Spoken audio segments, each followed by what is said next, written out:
मुख्य माहिती आयुक्त पदासाठी योग्य व्यक्ती सापडत नसल्याने हे पद रिक्त असल्याचा दावा राज्य सरकारने उच्च न्यायालयामध्ये केलाय। यावेळेस या पदभरती संदर्भात निदान जाहिरात प्रसिद्ध करा असे आदेश कोर्टाने राज्य सरकारला दिलेले आहेत।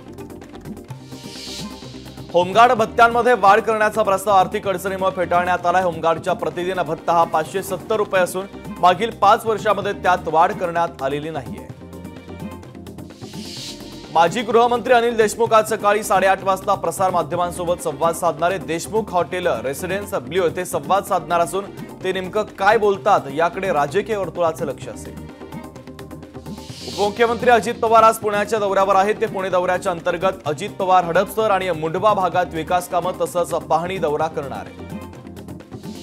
मुंबईतील राजबागचा राजाच्या दर्शनासाठी देशभरातून भक्त येत असतात। अनेक सेलिब्रिटी, राजकीय नेते, उद्योगपती हे लालबागच्या राजाचं दर्शन घेतात।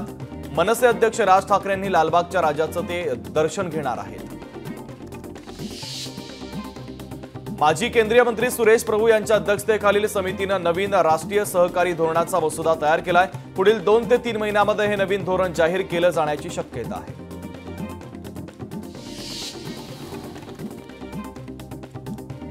धाराशिवचे पालकमंत्री तानाजी सावंत आज धाराशिव जिल्ह्याच्या दौऱ्यावर आहेत। सावंत आज त्यांच्या परंडा मतदारसंघातील जवळपास 12 गावांना भेट देणार आहेत। हरियाणा विधानसभेच्या तोंडावर आम आदमी पार्टी आणि काँग्रेसमध्ये बिनसल्याचं पाहायला मिळतं। हरियाणामध्ये आम आदमी पार्टीनं एकला चलो रेचा नारा दिलाय। आपने आता 20 उमेदवार जाहीर केले असून हरियाणामधील 50 जागा लढवण्याचा आपचा निर्णय आहे। मणिपूरमध्ये नुकत्याच झालेल्या हिंसाचारावरून काँग्रेसनं केंद्र सरकार आणि पंतप्रधान नरेंद्र मोदी यांच्यावर हल्लाबोल केला। मुख्यमंत्री एन बीरेन सिंह यांना तात्काळ पदमुक्त करण्याची मागणी काँग्रेसनं केली। तसंच पंतप्रधान नरेंद्र मोदी यांचं मणिपूरमध्ये अपयश हे अक्षम्य असल्याचं काँग्रेस अध्यक्ष मल्लिकार्जुन खरगे यांनी म्हटलेलं आहे। भारत दौऱ्यावर आलेले यूएईचे शेख खाली बिन मोहम्मद यांनी राष्ट्रपती द्रौपदी मुर्मू यांची भेट घेतली। राष्ट्रपती भवनातल्या खास कार्यक्रमात ही भेट झाली। यावेळेस यूएईमध्ये असलेल्या भारतीय नागरिकांसाठी त्यांचं सरकार करत असलेल्या उपक्रमांच्या संदर्भात देखील महत्त्वाची चर्चा झालेली आहे। राज्यातील विद्यापीठांमधील प्राध्यापक भरती आता महाराष्ट्र लोकसेवा आयोगाच्या माध्यमातून होणार आहे। राज्यपाल CP राधाकृष्णन यांनी या संदर्भातल्या सूचना देणार असल्याची माहिती दिली। त्याबरोबरच नाशिकमध्ये आदिवासी विद्यापीठाची स्थापना केली जाणार असल्याचं देखील राज्यपाल यांनी सांगितलेलं आहे। 25 ऑगस्टला होणारी राज्यसेवा पूर्वपरीक्षा रद्द केल्यानंतर एमपीएससीने आता अद्यापही नवीन तारीख जाहीर केली नाहीये।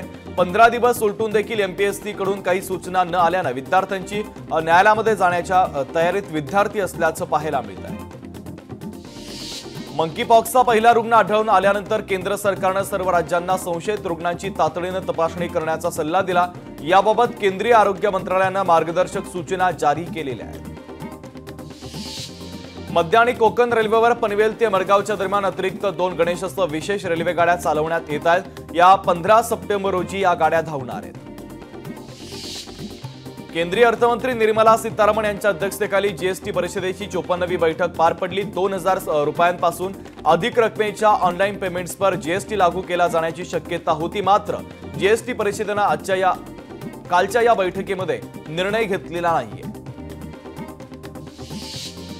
जीएसटी परिषदेमध्ये विमा हप्त्यावरील 18% जीएसटी दर कमी करण्याच्या निर्णयाला सर्वांनी सहमती दर्शवली। मात्र याबाबतचा अंतिम निर्णय नोव्हेंबर महिन्यामध्ये होणार असल्याची माहिती केंद्रीय अर्थमंत्री निर्मला सीतारामन यांनी दिलेली आहे। लोकशाही मराठी ऐका, पहा, जागरूक रहा।